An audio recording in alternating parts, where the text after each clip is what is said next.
নাবালিগ অবস্থায় যার বাচ্চা মারা যায়, ওই বাচ্চাগুলিকে আল্লাহ পাক রব্বুল আলামিন কিয়ামতের ময়দানে বাপ মার জন্য বহুত বড় সুপারিশকারী বানায়।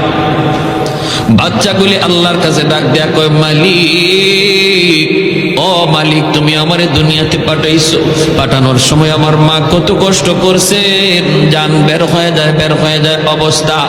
এরপরে আমি দুনিয়াতে আসলাম, এত কষ্ট আমি মাকে দিলাম, কিন্তু মার কোনো খেদমত আমি করতে পারলাম না, আমার মা ঋণ আমি শোধ করতে পারলাম না।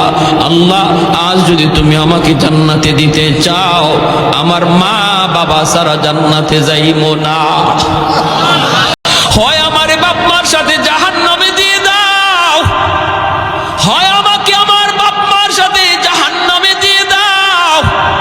রব্বুল আলামিন তখন বলে, বান্দারে, আমি আল্লাহর আদত হচ্ছে জাহান্নামীকে জান্নাতে দেওয়া, কিন্তু নাবালিগ অবস্থায় যার বাচ্চা মারা যায়, ওই বাচ্চা